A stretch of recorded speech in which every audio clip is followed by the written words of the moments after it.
The perfect picture, but I know we tore you all apart. I'm just here to let you know that I'm with you. You're mine, the strongest women I know. So be strong, girl, blossom and grow. So continue to weather the storm, and please never follow the norm. Yeah. And this is for my sisters in the struggle. If you ain't heard it yet, girl, I love you. I know we in a race, girl, don't put no one above you. And I'm just here to tell you that I love you. And this is for my sisters. Sister, talking about a love that's kismet. Adding to the family tree, the love that lives in you also lives in And this is me. for my sisters. Sister, never knew how much I missed you. To all my girls across the globe, I ain't never gonna let you go. Don't ever let them bring you down. You keep your head above the ground. Keep your head above the ground. And in this cold, cruel world, it's hard. It can be so hard. But you go far beyond mine. So you just gotta keep doing every day, every second. Recognize you a queen. You was never a peasant, but a blessing to the earth. Handpicked to give birth to the world. There is power in you, girl, without you. There will be no me when I reflect in the mirror. I see you and me. I project to be clear. We must protect what is near to a heart. Without you, there will be no star, 'cause you're my sister. And this is for my sisters in the struggle. If you ain't heard it yet, girl, I love you. I know we in a race, girl, don't put no one above you. And I'm just Hey y'all, hey. Thank you guys so much for tuning in to The Power in Us. Some of you know me as Christy Barnes. Some of you know me as Queen Chris. Some of you know me as Miss Barnes, but everybody knows that black girl. Hey y'all, hey. Thank you so much for tuning in. Please share this live one time. This is The Power in Us, The Power Unapologetically Speaking. And as we already know, Unapologetically Speaking is my nonprofit. We service urban communities, of course, starting right here in my hometown, Chester, Pennsylvania, the one, the only. So long story short, we are an advocacy organization. We focus on education, social capital, and trauma-informed interventions as a way to improve the quality of life here in the city for the residents. Like I said, since Chester is my hometown, it made sense to start home first before trying to expand to other urban communities. So through open community events, through community engagement and community resources, our ultimate goal is to help or contribute to producing a better quality of life for its residents. I am joined by two very beautiful, distinguished young ladies. I'm very excited for this conversation. I hope you guys are excited because we're talking about the education in the community. So we have Miss Arnold,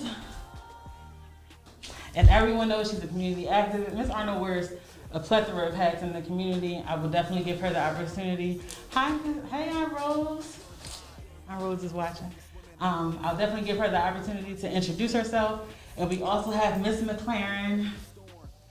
And she is a retired educator, a former school board member, and an activist as well.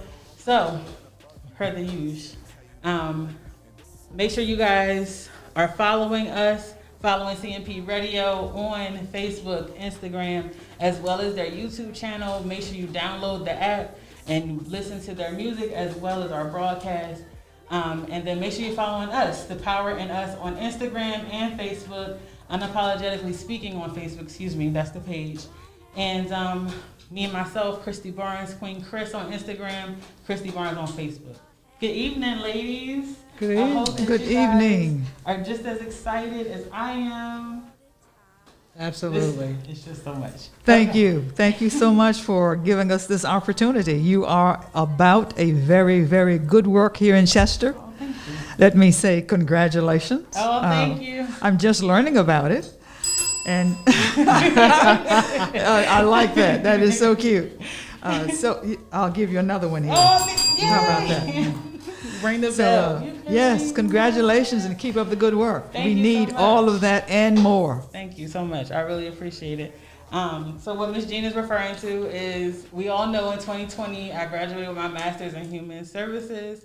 I actually got to walk that blessed stage last Friday. The 21st was my actual graduation. A whole year and 18 days later, but it was a very joyous evening. I got to have my family come out and support me, and yeah, it was a beautiful experience. I definitely missed, those special people that couldn't be there, but I know that they're always with me. So, yes, thank you, Ms. G.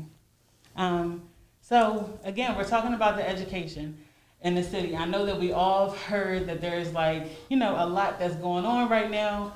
I know that all the three of us have definitely done our own version of, protest and advocacy and trying to spread awareness and hold folks accountable. And that's really just what I want to talk about this evening. I want us to be able to just kind of highlight what the city is currently going through, what the history of Chester's education was like, because I know I believe that we're all products of the school district. No, I am from Leesburg, Florida, which is as far south as you can go and still be a part of the 48, meaning 48 states for those persons who, the 40, I don't mean 48 presidents, I mean 48 states. We haven't had 48 yet, so there you go.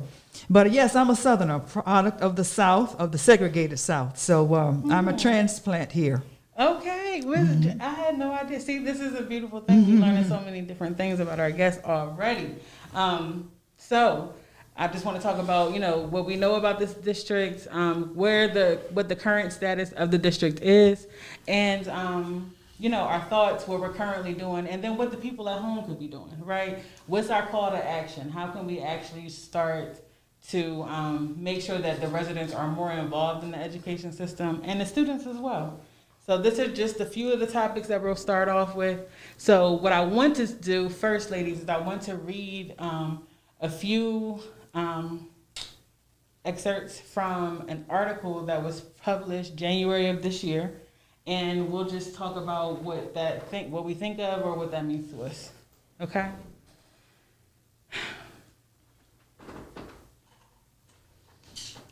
So, in 2005, Governor Ed Rendell called on the school board members of Chester to resign and be replaced.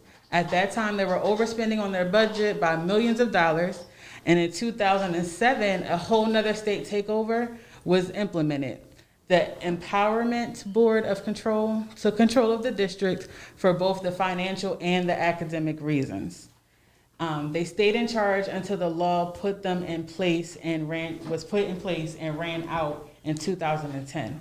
So when we hear that in 2005, the government called for the resignation of those board members, what's the first thing that we think of? Does that ring a bell currently, or do we feel like this is something that we've kind of left off in the past? I think that gave birth to the receivership that we're looking at now. Right. We are in this situation primarily because of money. And when you reference 2005, when Rendell made that decision, we are still looking at a school district that does not have all of the revenue that it needs to educate its children. And as a result, we continue to have need of assistance from the state to help us with that. And so that has not changed. I think that will change when the community changes in terms of more homeowners, more properties that are paying sufficient taxes, more businesses that are here that are paying sufficient taxes, and the revenue stream gets better. And when that happens, then we will have the funds to educate ourselves. But until the community changes in terms of residents, property owners, and the economic development side of it, we will continue to be in this situation. Okay. And Ms. McLaren, I'm trying really hard to call you Ms. McLaren. In 2010,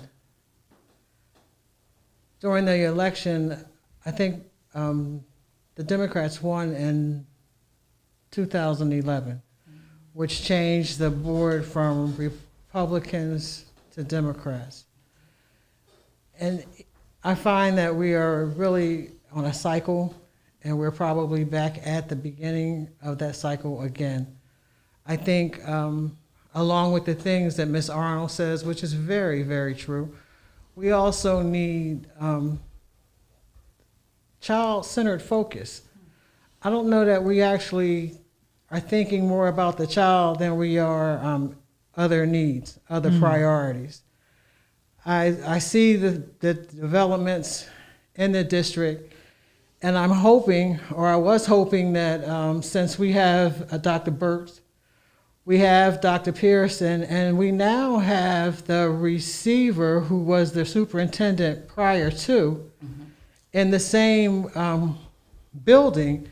I was hoping to see some change, some work, because they're all there. The previous superintendent is there. Ms. Burks comes with superior qualifications, but yet because of receivership, we know that she doesn't really have control. And I think that that's, honestly, that was the highlight that I took from that excerpt as well. The fact that, it seems very familiar. It sounds very familiar. It sounds like, what our current state is. The fact that, we still need to be in receivership, or to have that, person that's supposed to be overlooking everything in the district, but yet we're still kind of in this place where we don't really know what's going on, or it's not too much change or tangible success going on with our students. Well, years back when the budget was cut to the extent that the teachers were not being paid, or there was a risk regarding that, and the teachers were saying that they were going to work anyway, and a lot of that made national headlines, and they went on Ellen DeGeneres show and what have you. Well, we sued the Department of Education, and we went through special ed because we wanted it in federal court, and we were able to prevail. But out of that came Act 141, which was passed, it seems, specifically for Chester. And one of the items in that act talks about being in receivership somewhat if you have to borrow money or go to the state or ask for funds in that manner. And a lot of that has to do, as I was saying earlier, with finances. And as long as we are in that situation, that business of a receiver looms over us. And so people oftentimes talk about how do we end up not having a receiver. And it seems to me that we end up not having a receiver when we have the money coming from these revenue streams to support the education of our children. And most of us would probably say that that's a long-term prospect to bring those revenues. And furthermore, Christy, I've been asking, how much money are we talking about? And can you believe that I have not been able to get an answer from anybody? What about a number? So you might get a different result. The next time you see the receiver or one of the attorneys or whomever, ask them, how much money are we looking for? Yes, ma'am. Another statement, just to get your ladies' opinion. In 2012, yet another school takeover law was passed. The district was once again under the thumb of the state, and this time via a chief recovery officer. Within 2 years, the first officer was removed by the state secretary of education via the courts and replaced with another state-appointed receiver. None of these takeovers actually helped, but they did shatter any hope of continuing a better leadership in Chester. Thoughts?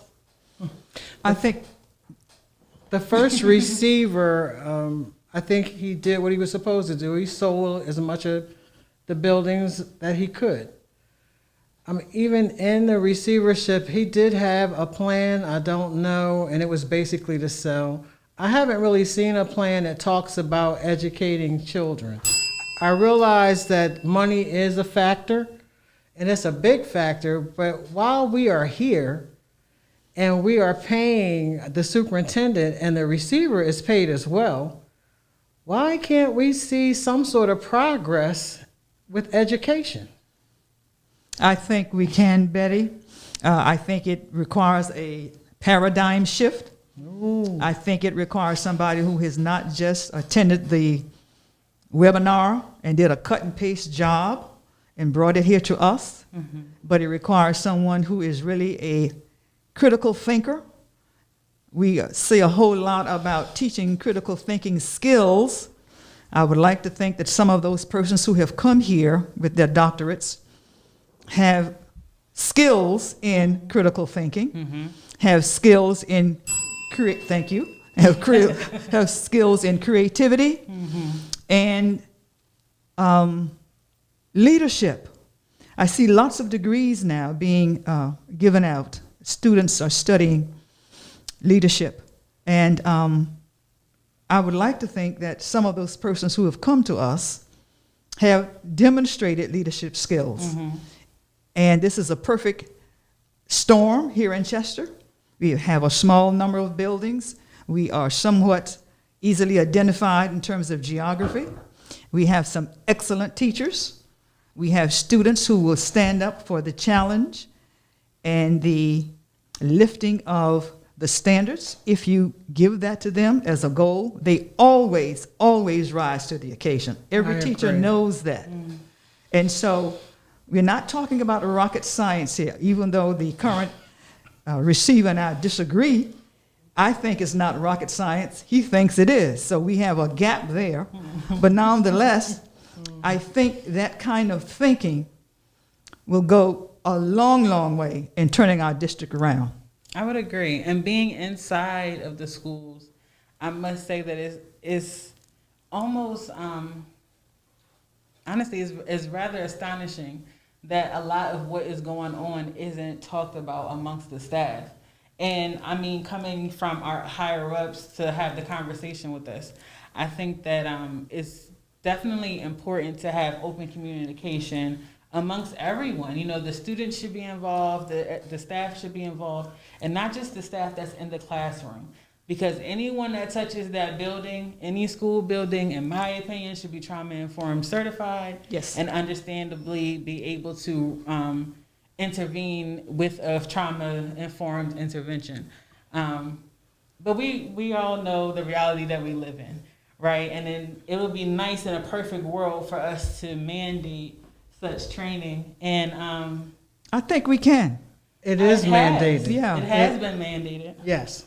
It's interesting that you mentioned everybody who is employed in the district be a part of this trauma-informed education community. I'm a bit tired of the cliche, it takes a village, because the village includes the person who gets on the tractor and cuts the grass, the person who cleans the building at night, the nurses, the aides, the security folks, the superintendent, the director of curriculum, the person in the business office. All of those people are a part of the village, including the parents and the children. The person who drives the bus, the person on the corner who lets the children cross the street, the crossing guards. All of us are part of the village, and we have a part in this. Agreed. And so doing the work is not reciting the cliche. Amen. But it's actually foot to the ground. Absolutely. Ms. McLaren, you had highlighted that it is mandated. Did you want to expand on that a little bit? There's been a lot of work done with grassroots organizations to put notice the need for trauma-informed care. There was a law passed, I believe it was Act 141, and right now during the Department of Pennsylvania should be, the school districts of Pennsylvania should be trauma-informed. Now, if we talked about trauma, we could go back as far as when I was in high school, and our now receiver was a vice principal. And he did some great things during that time. But I have to think really that he's a part of the secondary trauma piece. Because if we don't address the trauma, a lot of things are not going to change. And sometimes you need somebody to come from the outside in. I realize that there's a lot of talent here in Chester. I mean, I'm a part of Chester. There are educated folks who want to help, but they want to see a plan of action that actually has a goal at the end. We come to a lot of meetings, we do a lot of talking, but I don't know if our first responders have been trauma trained. I'm not sure if the school district has put any money out in trauma training their teachers. I know that there's been a pandemic, right? But that's all the more reason for us to be trauma trained. I agree. Trauma Informed Education Coalition was the group that went out and fought for that law that is now instituted. And my concern is that enough is not being done about it. And you mentioned the village, but that village goes back into the community. It goes to the home. It goes to the churches, the libraries, the playgrounds. And right now, I don't believe our students understand how to deal with conflict unless they have a gun in their hand. Well, we have to teach them. I agree You're with you. absolutely right. Now, we have 12 new cops that came into the city, one of which is black. Has there been anything about community involvement or a Zoom or anything to introduce us to those cops? To have us know anything about them? I mean, has the school district been online talking about what we could do for our children? I mean, the powers to be, they're making pretty good money. And then you think about the school board, and let me tell you, I was excited when I was first elected. But the toxicity of the higher ups is off the chain. So, and that's a part of trauma. How do you deal with people when you can't be polite or respectful? Isn't that a part of trauma? I think it would traumatize me to some degree. It has traumatized me. It has traumatized me Yes. as well. And these are all, everything that you ladies have mentioned are definitely prevalent topics. I'm so glad that we're actually, able to have this conversation. I will say to you that every superintendent that we've had and director of special ed years ago has heard from me personally that I, Jean Arnold, I asked for a meeting. That's how I get maybe the reputation that I have at some point.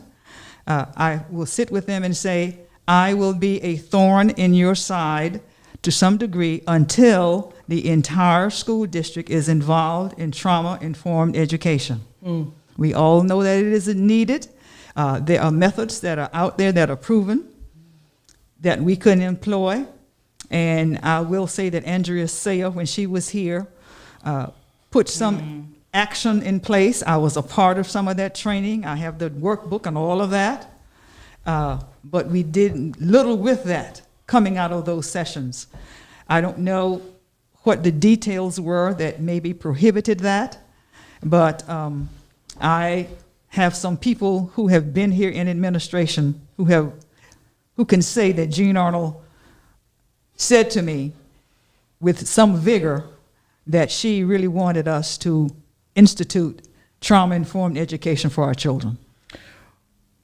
To go along with that, Ms. Arnold, I'd have to say that Dr. Pearson came here and a lot was not in place for a curriculum. And she has done a good job considering what she's had to work with. It to me looks like trauma, even in an administration building. People can't get beyond their emotions, their feelings, and I want you out. I want this to happen. And nothing has to do with educating our children. So if we aren't setting a platform to teach them, then the cycle continues. They don't learn how to deal with conflict. I know that they have the youth courts, but that needs to even be in the community. Parents need to be talking. They need to see the inside of a courtroom before they are charged. When you talk about, or someone might talk about the pipeline to prison, youth court, I think, is an entity that could really help mitigate that situation. It is a beautiful, beautiful model. It started in Chester. I know Greg Volz quite well. Oh, yeah. We have conversations every year. 2011. Yes, I make a beeline to Toby. Mrs. Baxter has had a class at Toby that has done very well. Ray Thompson had a class. I know they're going to get upset that I put their names out there, but you know, guys, I do that. I ring your bell. Wait a minute, where's my bell? Okay, I ring their bells. My point being that we have had models of activity that made the difference in the students' lives. We should have built on those. Instead, we shut them down. So the key, the answers to many of our issues are in the house. I think one of you ladies mentioned it earlier. Why have we not talked internally to identify these more and to duplicate them? If you, Betty, are doing an excellent job and I need to know that, I should say, hi, right. Show me what you're doing, and I should use that also in my area of influence, and we should spread the good word. We do not do that. And I think that it's great, even in this conversation, that we're able to highlight the goods that's happened or the goods that has been done. And I think that the only thing that we really truly want is for that to be on a continual basis. Absolutely, we wanted to sustain it, and it's into tangible change. Yes, it's sustainable. That Yeah. makes me think of the mentoring program that was going into Toby Farms. We got a chance to talk with the students, and when you hear what they have to say, their concerns are legitimate. Sure. Their responses are realistic, because some of them are acting like they act so that they can be safe. So every child needs to feel safe in a building. I don't know if that's going on. I'm not sure what kind of training the principals or the teachers are getting with regards to that. And I think that it's important to highlight that because, again, we've mentioned in other The Power in Us shows how the school is the only universal place for the successful development of a child, according to Dr. Cromer. So in that instance, right, it's important for the student to feel welcomed coming to this building. It's important for them to feel like their voice actually matters and that they can speak up and they can advocate for themselves and not just be told to stay in the child's place. Again, thank you for highlighting these. So I did have one more, but time is getting away from us. So I'll make sure I post that on the page. Make sure you guys are actually tuning in so that you can interact with us a little bit. So to get to know our guest, I know we started a little differently. Just talk to me about your background in education and how long have you operated in whatever that background is or was? I've been an educator. I got my degree in 1982. I worked at Elwyn Institute from 77 to 82. I was a peer counselor when I went to community college, Delaware County Community College. And I've advocated for myself as well as other students, my peers. I went on believing that being a part of the school board, we could make a difference, and I found that to be disappointing. And I'm sure there are other places where that they're being successful. They have the skills on the board to make a difference, to make those changes. And I've always advocated. We ran a mentoring program in Toby Farms for 2 years. I do advocacy for special ed students with their parents. I'm involved with the sorority. I've been there for almost 20 years, and the National Sorority of Phi Delta Kappa, and our goal is to work with students. You know, when it was the Youth Collaborative, I was there. Anywhere that my daughter goes, I visit so that I can participate and help the children see a different kind, a different response. That we can be courteous, we can be role models. Those are the things. So let me get off. So I have been in education for quite some time on all aspects of it, doing what I can to help support, to help people reach their highest potential. And that's on period. I think I started teaching when I was a child. I can remember sitting in my math class, listening to my math teacher, Mrs. Wilson, explaining something about Pythagorean's theorem or something, and I would say, nobody understands that. She needs to say this way. And it seemed as if I was always able to change the language in the way that the hearer, the learner could understand, and I think that's a key task or skill set of a teacher.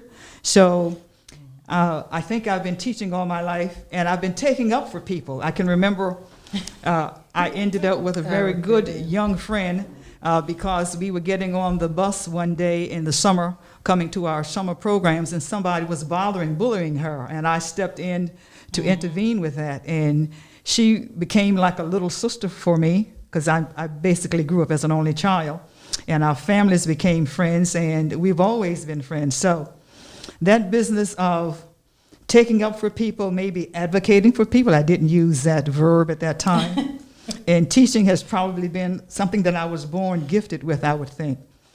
But to formally say I was a teacher when I began teaching, I think probably happened when I was working at Scott Paper, and Cheney University was looking for persons to help them as they developed their business department. And the Urban League went to several corporations and asked for any of the black MBAs to go over and teach. And various companies allowed their employees to do that. And so I did a class on consumer behavior at Cheney years ago. And now I'm involved with children here in Chester and the school district here. And so from the time when I was a child, saying this is how Mrs. Wilson should explain Pythagoras' theorem, to my little friend at the school bus, it's like I'm doing the same thing, different people, different numbers of people, but the essence of it hasn't changed. Yeah. Right now, I have one of my college students working on a capstone project, and I've given her an outline to help her with that, and we'll get on the phone. We still do Google Docs.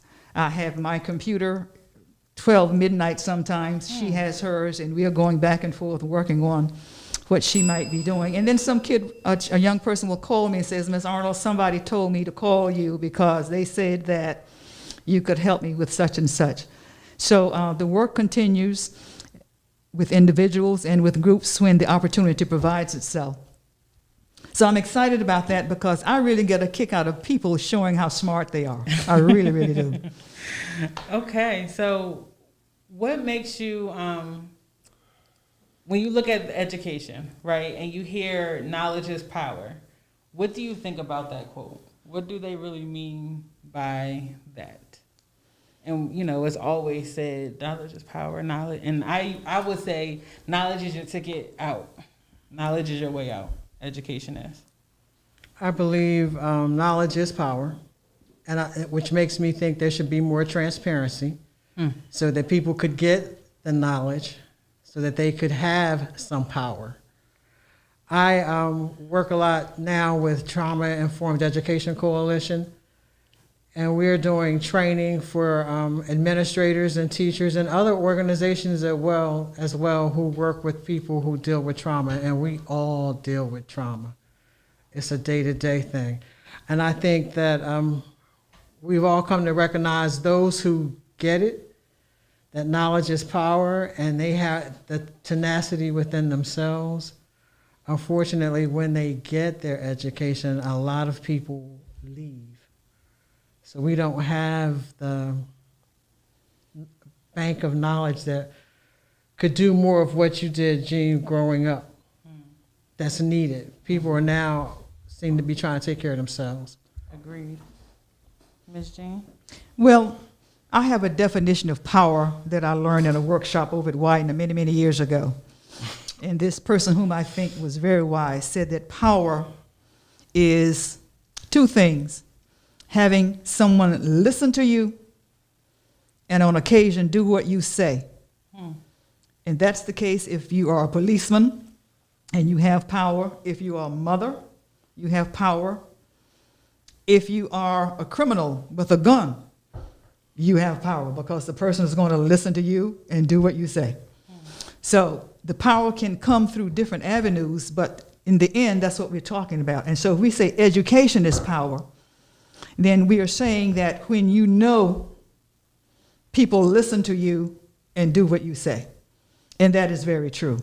America would not have investigated past laws for us to have free education in the early part of our lives if it wasn't advantageous to somebody that this thing we are calling education was terribly valuable, because it opens the door for people to listen to you and do what you say. You are able to better solve a problem. I don't care if you're planting petunias in my yard, if you are the plumber, if you are the person teaching me algorithms, or if you are doing mathematics or whatever for NASA. I was just looking at Hidden Figures the other day, and that touched my heart.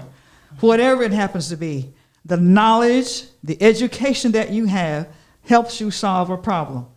And the better problem solver you are, the more valuable you are to society, the more people will listen to you, and the more people will do what you say.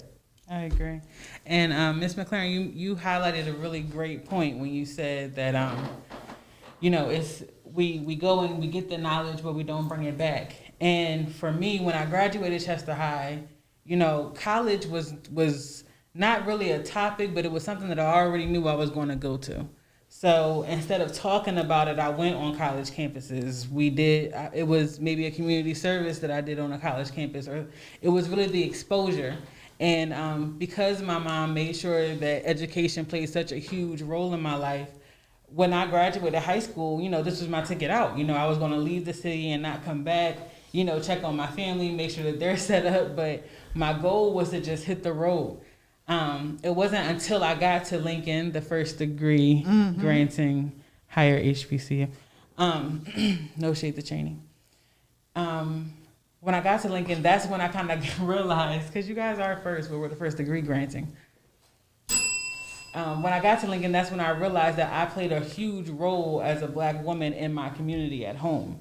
So yes, I was here so that Christy Barnes can get the knowledge, but I was actually there so that the hood, the neighborhood that I'm from, would be able to benefit from the fruits of that labor. So when I came back, I worked for a city year for a year in Philadelphia.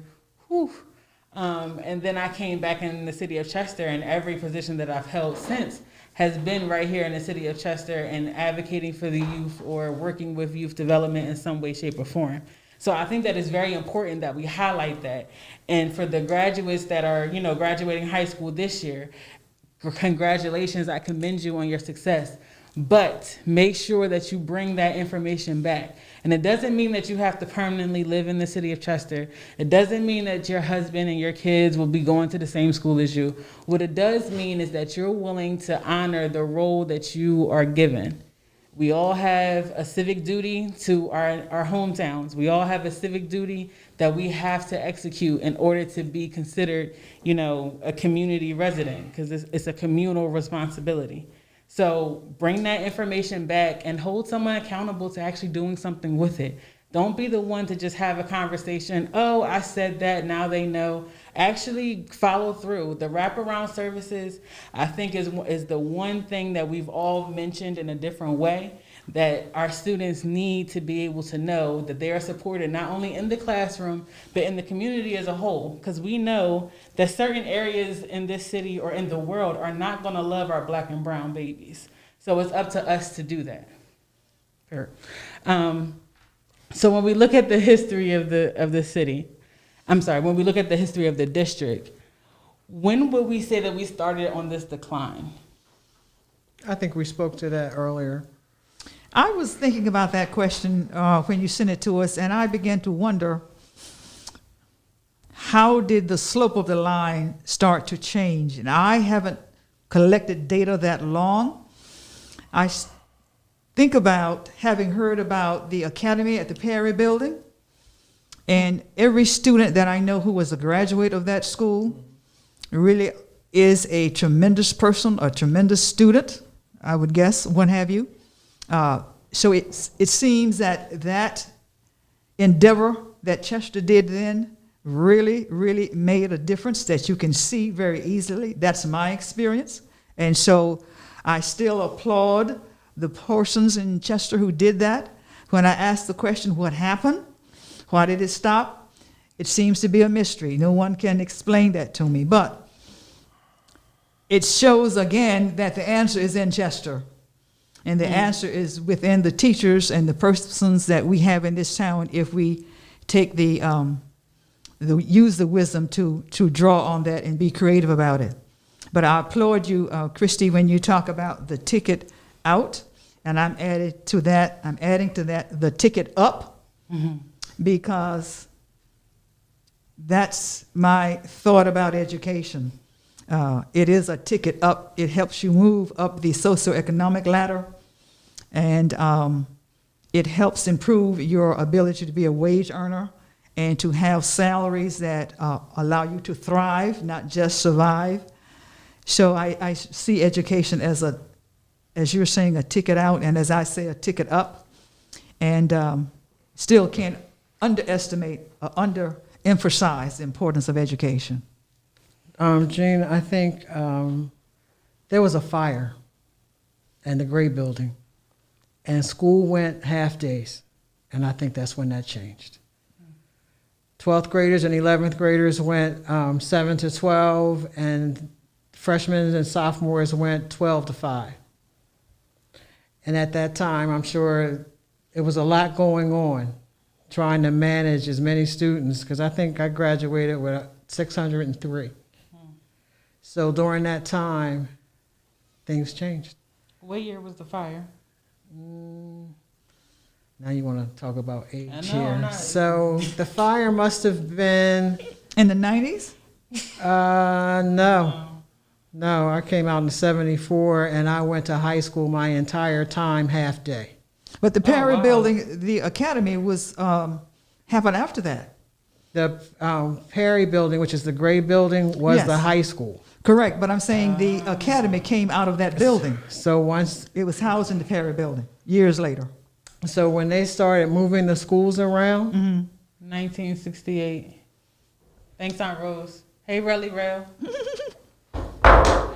so That's us. in the midst of all of those changes, I think is when, and then you have retirement, and unfortunately, we don't always train people to take on our roles when the other ones leave.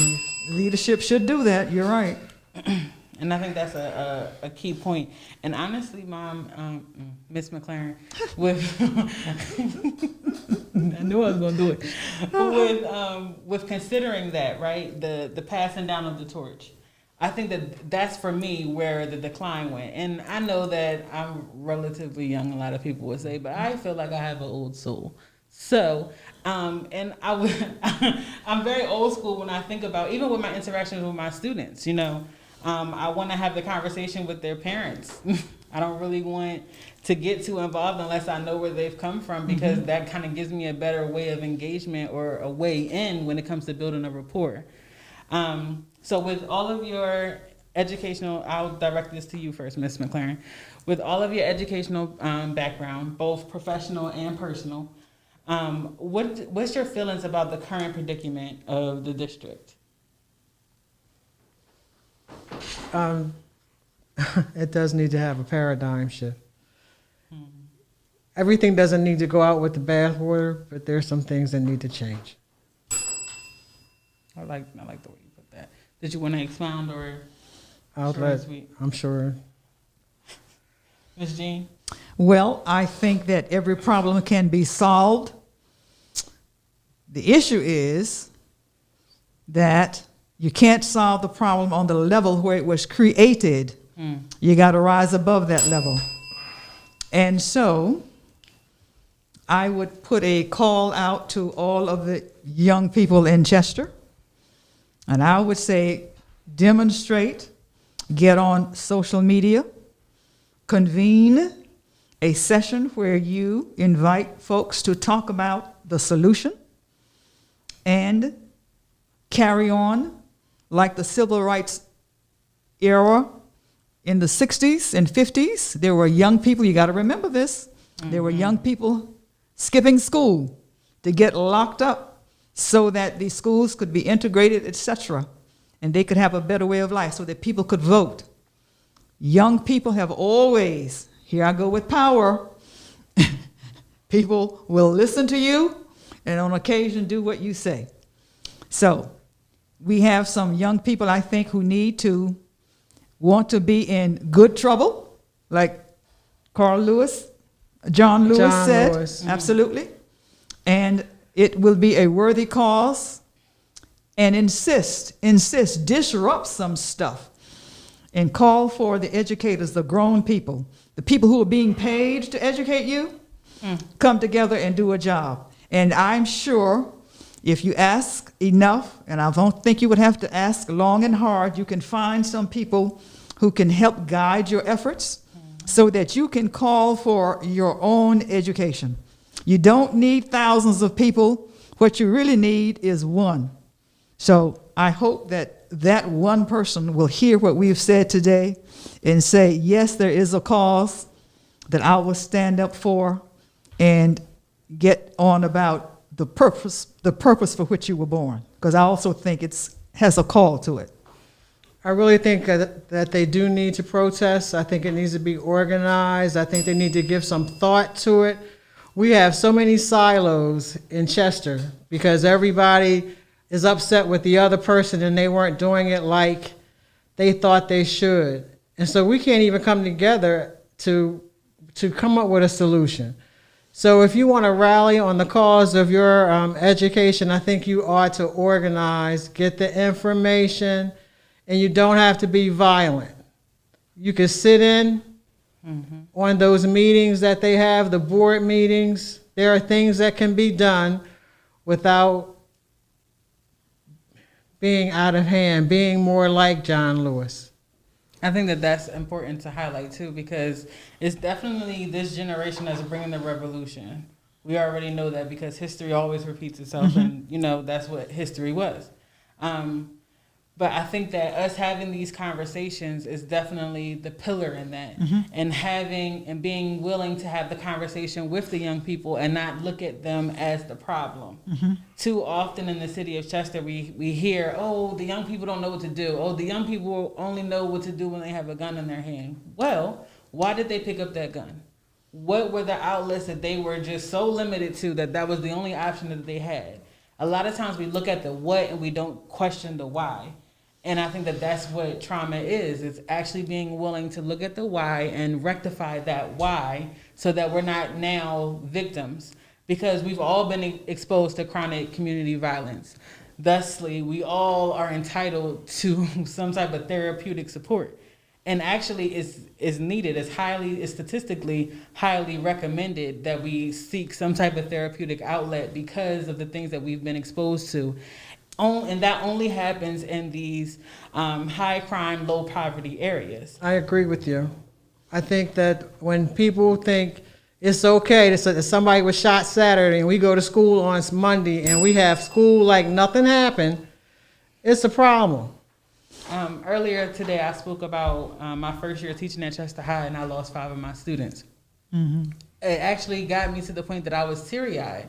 And to be honest with you, I kind of like to live in this limbo land. Like, I know about the harshness and the uncontrollables that's going on in society and the world, but I also know that I have a duty of playing a role in rectifying that.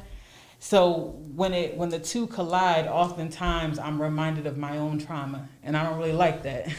So I can understand when we're trying to hold other people or other groups accountable, and they don't even really want to acknowledge the fact that they are impacted by trauma. So again, these conversations are what needs to happen in order for us to combat these things. We need to be able to sit down with one another regardless of what we felt or how they interacted or what they did or did not do, and be willing to say, look, we're all on the same page. We all want to be able to walk outside. We all want to be able to educate our students. We all want to be able to contribute into a community that gives back to us and that loves on us. So how can we get there? Stakeholders aren't only the people with money and resources. It's any and everybody that's being impacted. So Chester residents, y'all are the stakeholders too. Absolutely. And I believe that the challenge, to add to what Jean said, we need community leaders, community organizers to come to unapologetically speaking, come to what's CMP, let them know that you are ready to help make that change and start organizing. Agreed. I'm sure Ms. Arnold will come back. I am glad to come back. And then you could bring others that need to help them get the support they need and unify. Thank you. When we have these surveys and they tell us that children are saying they don't expect to live past the age of 18, we've got to change that. Something has got to go. Amen. The children have to have hope. Because And they we- are our future. They are our future. and And we- if your mind tells you that you don't expect to live until you're 18 years of age, your behaviors or your attitude will bring that prophecy to place, Yes, you sp- into being, You're right. fulfillment. You live what you speak. That's right. And so if I had only $1 to spend in this town, I wouldn't spend it on mathematics, I wouldn't spend it on arithmetic or English or history. I would spend it on hope. Thank you. Yeah. Let's ring them. Ring the bell. So come on. I would spend the money in developing hope in our young people, and it can be done. One of my favorite persons is Jane Elliott. Give you some homework. Google Jane Elliott, brown eyes, blue eyes experiment. After Martin Luther King was assassinated, she did an experiment in her class, and in a short time, she changed her classroom by arbitrarily saying, if your eye color is brown, you are such and such. If your eye color is blue, you're such and such. And those children began to behave and believe that, regardless of what they had already demonstrated with their intelligence prior to.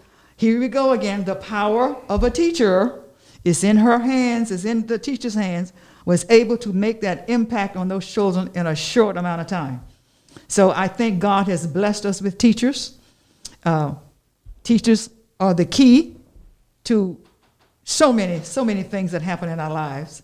And so we are not without recourse. We have to think differently about it, deal with that paradigm shift. And I'm totally convinced that we can turn this around in a year. Anybody who tells me 5 years doesn't understand the problem, I think. So we have to rally the parents. They got to come with their children if they're able. I know a lot of them work, but everybody loves their children. Everybody. So come together. Miss Arnold says in a year's time, if you're talking about it, making a change, making a difference, getting power. Well, thank you, ladies, so much for coming. I truly appreciate it. I truly enjoyed this conversation. I hope that I'll be able to invite you back. Is our hour up already? Yeah, we're about 3 minutes out. Oh, wow. Time flies when you're having fun, right? Yes, it does. But again, thank you, ladies, for coming. I truly appreciate you being able to take time out of your so busy schedules to spend some time with me and the power in us and talking about education. Shout out to CMP Radio. I wanted to let you guys say your farewells. I'm sorry. Thank you so much again for the invite for this platform, and stay in good trouble. Oh, yeah. I had a good time. It gave me a time to think about what's actually going on and how we can help. And I'd be more than welcome to work to help. So our call to action is to come out, get involved, have a conversation with Unapologetically Speaking, reach out to Uncle P the Motivator, get involved, figure out a way that you yourself can hold you yourself accountable into the betterment of our community, because it is your, in fact, civic duty to do so. So thank you guys again for tuning in. Please make sure you tune in next week. Could I add one thing? Sure. Everybody send an email to our receiver. Go on the website, find out the receiver's email address. For education, Gene? Or for this? We have two.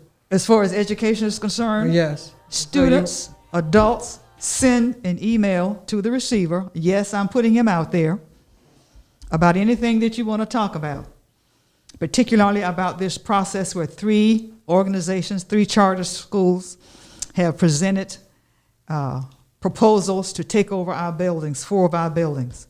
Tell our receiver what you think about that and anything else you want to talk about. Fill his email box with your correspondence. You don't have to call a committee. The act of one person can do this.